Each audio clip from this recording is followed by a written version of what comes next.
Hello. Following on from the video where I came off the Hull Rotterdam ferry through Germany, and I'm gone up to Tallinn to load 2 containers, not the same containers, and it was Tallinn rather than Rakvere. And I was doing a video of all this, but I took the micro memory card out of my GoPro, and anybody that doesn't know how big a micro memory card is, it is about as big as my little fingernail, as the name suggests. And I was working with it, and it has lost. No, well, it hasn't. It isn't lost really. I know exactly where it is, but it's gone down the air vent in the dash. So apart from taking the whole dash apart to try and find it, which I may even not be able to find because they're so tiny, it's lost for all intents and purposes. So I'm going to put on a bit of footage that I took with the phone, and if it ever appears, then it does. If it doesn't, it doesn't. I hope it all makes sense to you. I am going to put a bit on the end about using a carnet. I am not an expert on carnets by any means. There are people that use them all the time and will be able to tell you far more about them than I can. But this is what I do, and I've never had a problem with it.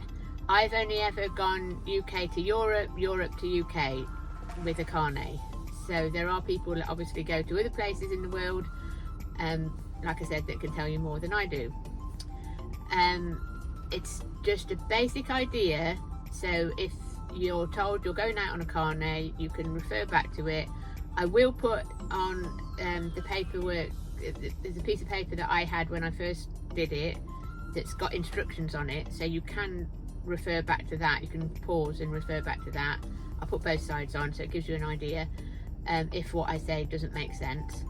The idea of a carnet is that the goods are not being sold, they're being transported for a particular reason, for a particular job, but they're transported as a whole, and everything is itemised on the list, and they go out the country and then they come back in the country, or they travel all together from this country to that country to that country. So it could come from America to Europe to the UK.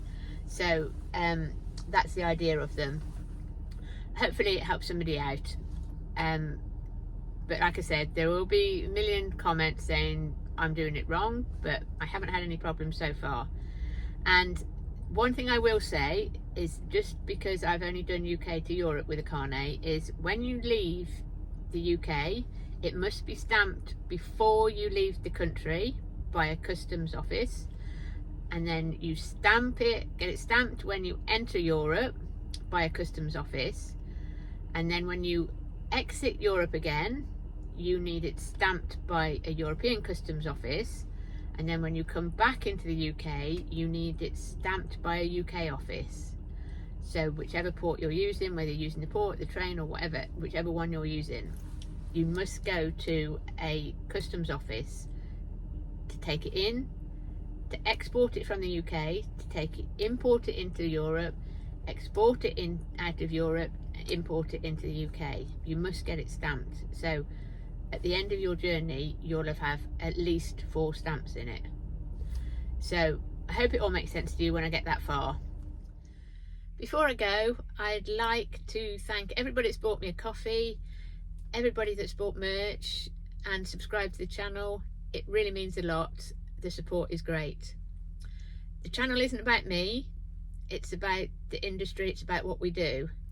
It's not about what I've had for breakfast, it's not about what I look like, it's not about me taking my clothes off. I don't like looking at myself with no clothes on, so I wouldn't inflict it on anybody else. It's about how your goods are moved and what we do every day.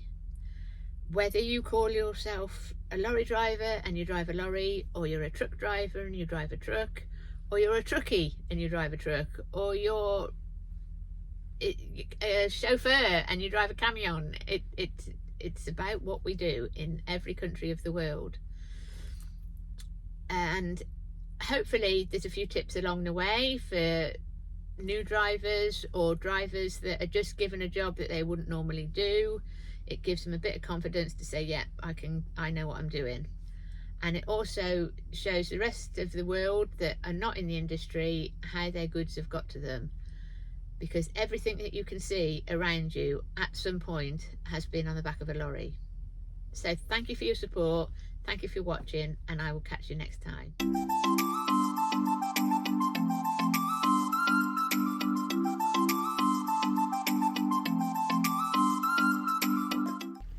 Driving through Germany, I saw this interesting bit of kit. Don't know anything about it, but it looks very interesting. So I'm going up to Tallinn, which I'm at Pärnu now. So instead of going across on the 5 when I went to Rakvere, I'm going straight up on the 4 towards Tallinn. I found this garage in Pärnu. It's just out on the A4. I'm going to put a little map on. There's only about a dozen parking spaces, and it's a new station on a roundabout with some roadworks which may be gone by the time you get there, but absolutely spotless place. And I know you think I'm obsessed by toilets, but I think the toilets tell a lot about a company and about a place. The people serving spoke a little bit of English, so I managed to order some dinner. I'm having chicken schnitzel, and it was lovely. This little cupboard amused me, and I've seen it in other garages as well. It's actually for the air and water, but when you look into them, they've even got their own little heaters, because obviously it gets so cold up here that it keeps everything defrosted, so the air is, you can use it on your tyres, and obviously you can get water then. Yep, Estonian drivers are very well prepared. Snow change already.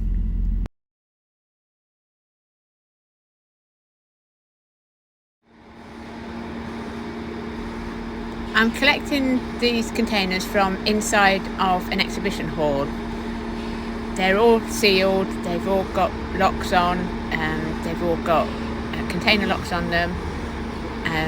I am the last one to pick up equipment for this company, so once I've got these containers on, then it's just the cleaners and everybody goes home.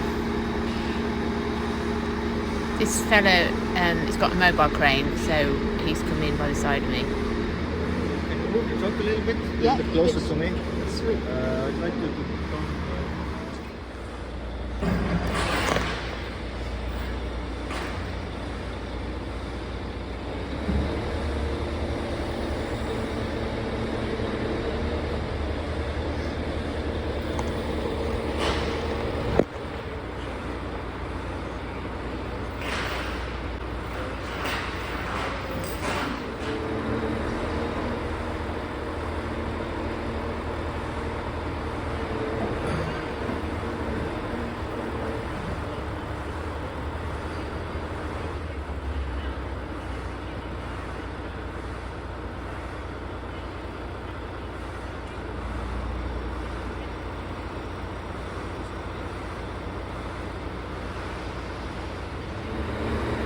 What we've got to watch here is you can see the cables and things at the top and the electrics and all that in the roof. This building isn't very high, so he said he'll I've lowered the trailer and the unit as much as I can. I mean, it's a very low trailer anyway, very low unit, but he said he's going to try it with the chains like this, but we might have to try again and shorten the chains. What the guy by the side of me is saying, that when they brought them here, they were unloaded outside and then they moved them into here with a forklift, but they've got no forklift now, so they can't move them outside for him to load outside. He's pretty whiz with his remote control and everything, so we'll see how he gets on. He'll just have to shorten the chains otherwise.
We had a conversation. My trailer won't go down anymore.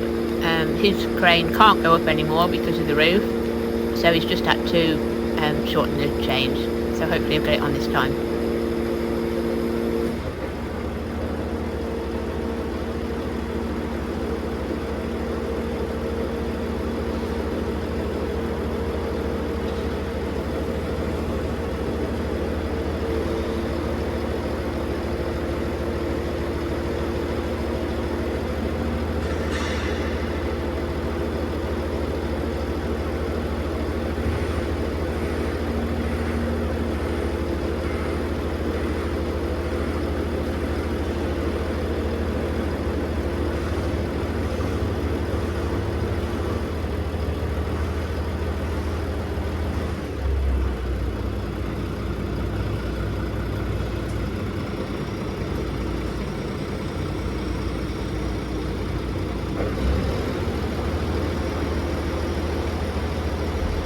I'm not a crane driver, I haven't got my crane ticket, but I know it's all to do with balance and length, and the length of the arm and the length of the chains and everything has got to be right to move things at the right time and space and all that sort of thing.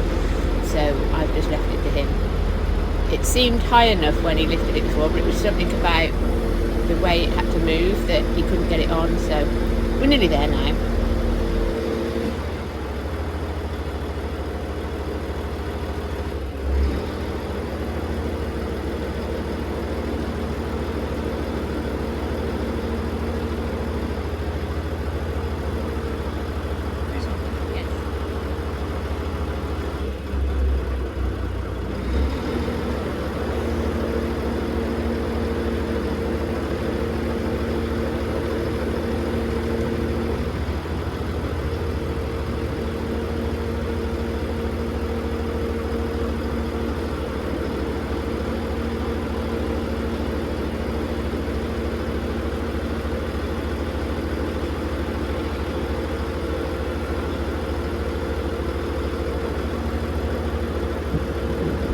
What you have to remember as well, if you're picking up two containers like this, is that the doors have to go out.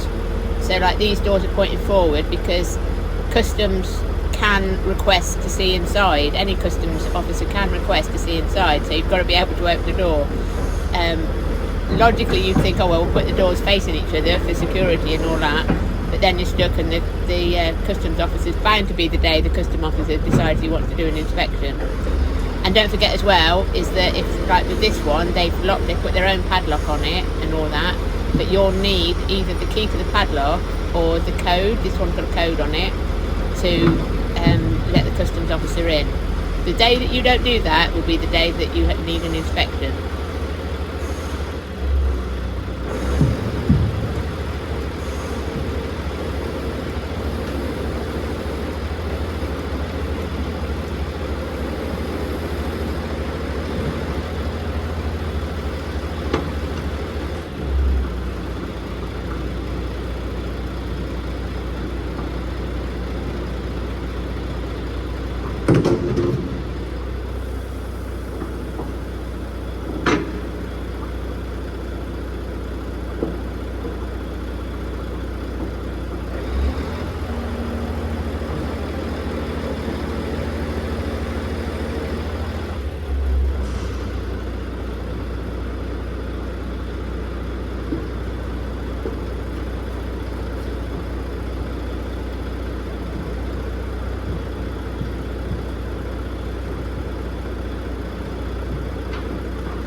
Twist lock at the front is a bit of a pain. It's like a screw instead of just a twist lock where you push it round.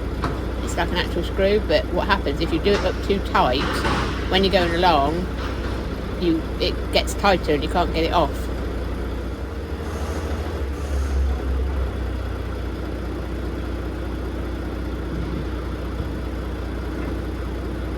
They're only like that on these two front ones. The rest of them are normal twist locks.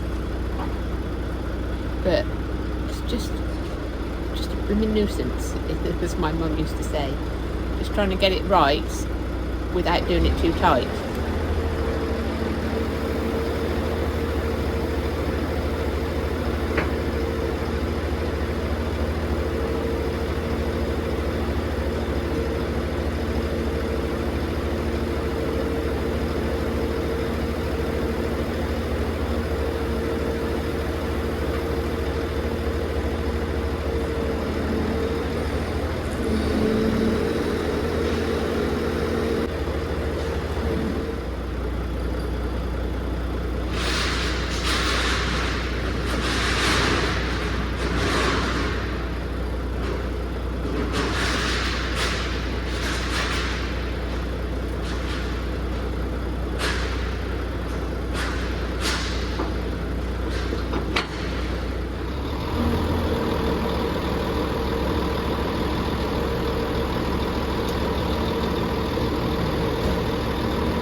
I think it was that lighting or whatever that is that goes across the top. I think it's an electrical lighting stage sort of thing. I think that's what the problem was before. But we're nearly there. I've just turned around and we'll do the one on the back.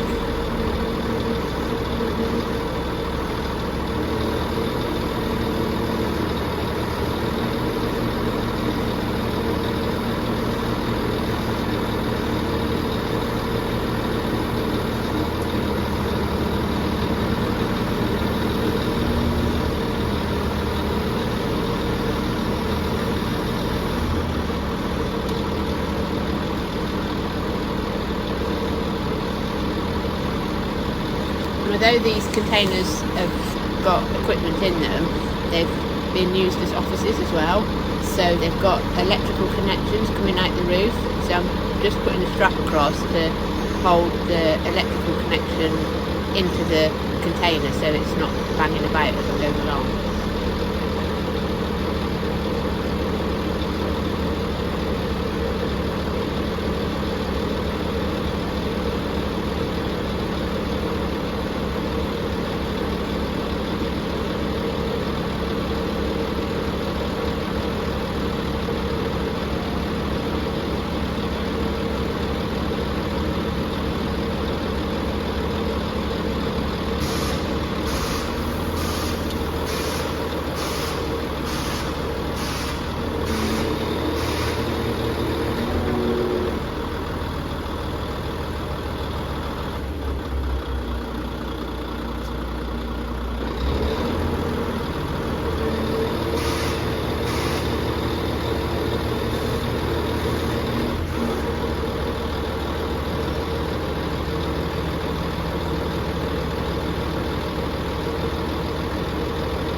These back ones are far easier, just a case of twisting them and that's it, they're locked in place.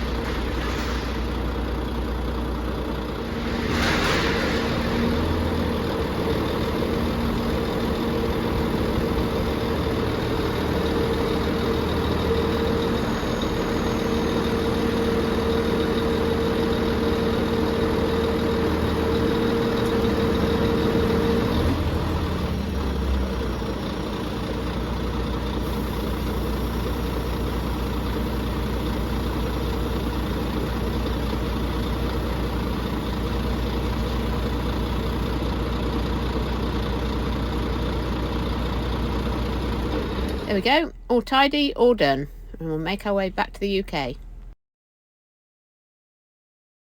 Don't do it, Ethel. Keep going, no Moscow. So I just want to give you a rough idea about a carnet. This is one carnet that I've had made out by one company. And this is, well, it's two carnets made out by a different company. But they've got the same in them, but they've just got different covers. Now hopefully you'll be able to pause this and zoom in, because this is actual instructions for making out a carnet.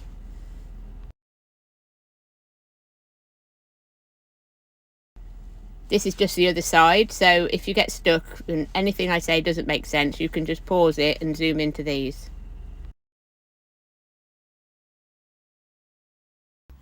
No matter who makes your carnet out, you must have a letter of authority with your name and the carnet number on it. You will need this and your passport for clearing at any customs.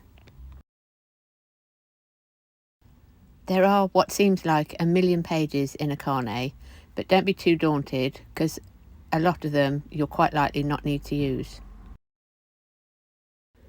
The first page will look like this. It's green, and it will show you the people that have made it out and the countries that it covers. The underneath pages will have a list of every item that's on there, numbered, and a total number of items. At the end of every page, it will have a stamp from the Chamber of Commerce.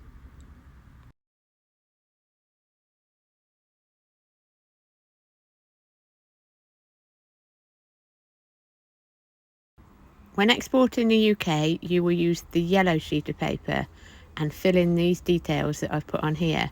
In the top corner, you'll see a number 1.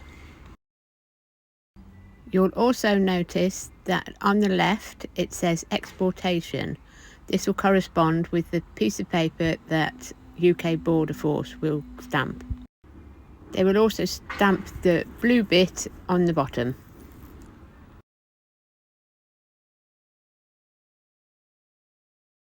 When you enter Europe, you use the white sheet. It still says number 1 on the top. It says importation, and you fill out the details the same. And they will stamp the corresponding white piece of paper. These bright blue sheets are for when you're transiting a country and need to clear customs. So if the first time you're exported from the UK, you use voucher 1. On everything corresponds with voucher 1, import, export, and coming back in again. They'll all have that number 1 on the top corner. When you come back in, as you did before, you'll use the white sheet to give to the European customs agent. You'll fill it in exactly the same. They will then stamp the corresponding voucher, and it should look like this with 2 stamps in it, which shows you got it stamped going out and now you're getting it stamped coming back in again. And again, as we did coming out, we use the yellow form for the UK customs, yellow form number 1, and you fill it in exactly the same, and then you will get a stamp on your yellow voucher. So that will have 2 stamps on it, 1 for going out, 1 for coming back in again. If the goods are exactly the same and they get exported again, they will use voucher number 2, and so on. What you will notice, whether you're going out or coming back in again, on the board for the customs clearance on the boat or the train, you'll be orange and it will say inspection required. Not very often get inspected, but what it does mean is that you have to go into customs, which reminds you that you have to get your carnet stamped. I hope that all made sense to you. Like I said, I'm not an expert, it's just a rough guide. Well, it's very, very early on a Monday morning in High Wycombe. We had to get here early because this is a very, very tiny industrial estate and it gets blocked during the day and there's no way I would get in, let alone me and a crane. So the crane had to be here early, I had to be here early, and the guy had to open his business up very early too.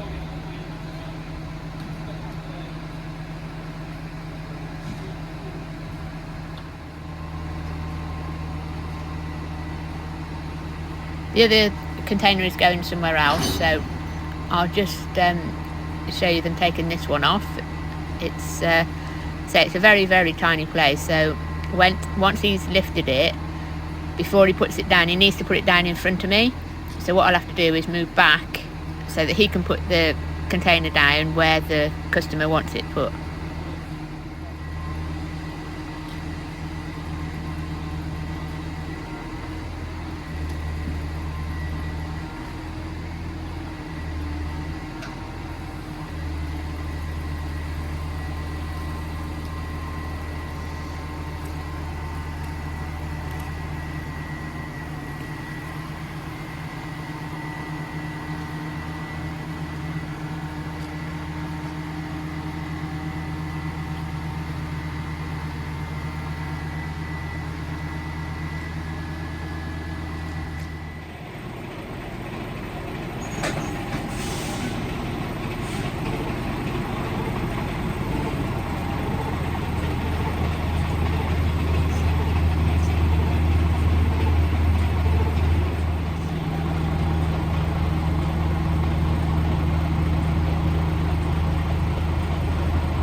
As you can see, very, very tight place.